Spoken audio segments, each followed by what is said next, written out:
Gold trusted gold buyers మీరు తాకట్టు పెట్టిన బంగారాన్ని విడిపించి ఈ రోజు ఉన్న మార్కెట్ ధరకు కొనబడను. నా పేరు గిరిధర్. నేను వైష్ణవి మౌక్తిక అపార్ట్మెంట్స్ లో 103 ఫ్లాట్ లో ఉంటాను. నేను 21 నాడు జరిగినటువంటి ఘటన క్రమం ఏంటంటే నాకు తెలిసినంత వరకు బయట చాలా గట్టిగా అరుపులు వినబడుతుండే.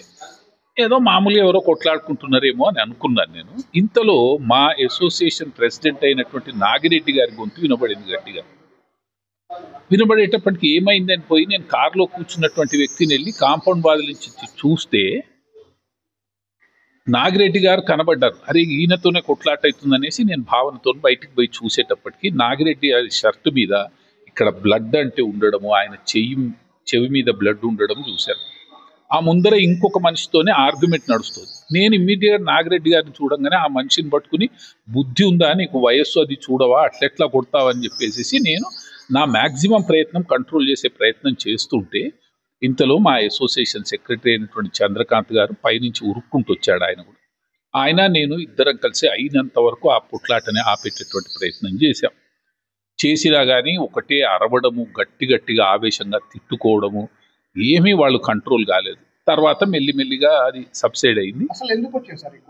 గొడవ ఎందుకు వచ్చిందనంటే ఒక వోక్స్ వ్యాగన్ కారు, అంటే ఏ మనిషి అయితే ఇప్పుడు నాగిరెడ్డి అనబడే మనిషిని కొట్టాడు, ఆ నాగిరెడ్డి గారి కారు ఆ వోక్స్ వ్యాగన్ కార్ ముందరుంటే ఆ కార్కి ఈ కార్కి మధ్యలో హెయిర్ లైన్ అంత గ్యాప్ ఉంది. దానికి ఒకదానికొకటి ఏం తాకలేదు, హెయిర్ లైన్ అంత గ్యాప్ ఉంది, కానీ తాకుతుందా అనిపించేటట్టు కనబడింది. దాంతోనే ఆయన ఏం చేశాడట, ఇది నేను చూడండి తెలిసిన విషయం చెప్తున్నాను. ఏంటంటే ఆయన ఏం చేశాడంటే మా వాచ్మెన్ని పిలిచి ఈ కార్ ఎవరిది, వెనకాలది, నా కార్ని కొట్టారు, వాళ్ళని పిలుచుకురమ్మని చెప్పాడు. పిలిస్తే ఆ పిల్లాడు వెళ్ళి ఆయనని నాగిరెడ్డి గారిని తీసుకొని వస్తే నాగిరెడ్డి గారు అక్కడ చూసి అప్పుడు ఏం జరిగిందో నాకు తెలియదు. నాగిరెడ్డి గారిని తీసుకుని నేను చూసింది నాగిరెడ్డి గారికి ఇక్కడ రక్తం ఉండడము, చెవి దగ్గర దెబ్బ తాకడము, ఈ రెండు నేను నా కళ్ళతో చూశాను. ఇద్దరు ఒకరినొకరు కొట్టుకునే ప్రయత్నం చేస్తున్నారు. ఈ సీన్ అప్పుడు నేను పోయిన. ఆయన ఎవరో అప్పుడు నాకు తెలియదు, ఇప్పుడు తెలుస్తుంది. ఏంటంటే ఆయన పేరు జవ్వాది కృష్ణ అని చెప్తున్నారు. వెపన్ లేదు, మామూలుగా చేతులతో కొట్టుకున్నారు. ఒక్క విషయం ఉన్నది చెప్పాలంటే ఆవేశంలో జరిగినటువంటి పోట్లాట తప్పితే అది ఇంకేం కాదు. అది డెత్ వరకు వచ్చేసింది. అది మాకు చాలా బాధాకరం. నాగిరెడ్డి అనేటువంటి వ్యక్తి చాలా మంచి మనిషి. మా అసోసియేషన్కి ప్రెసిడెంట్ లాగా చాలా మంచి సేవలు చేసేవాడు అసోసియేషన్కి.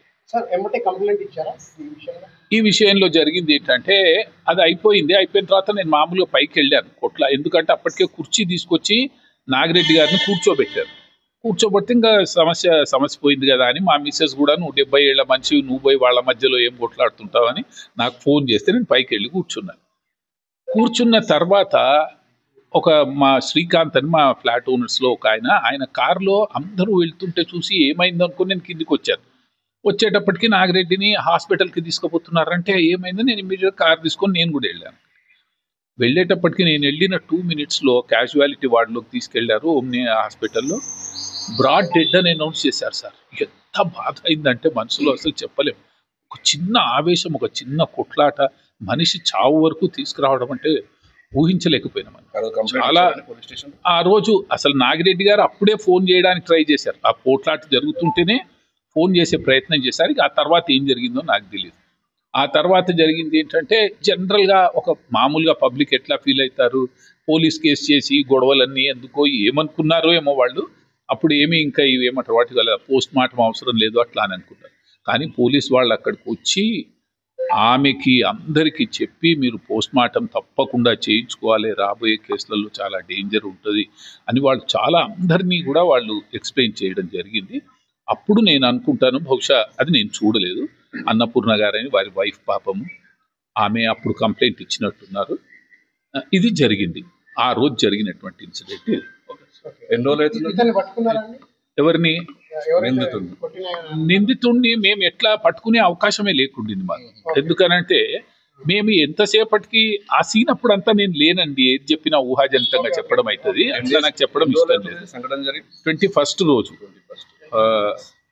రోజు ఈవినింగ్ 4:35 ఆ పీరియడ్లో అనుకుంటాను, టైం నాకు ఎగ్జాక్ట్ గుర్తులేదు, ప్రాబబ్లీ అదే టైం.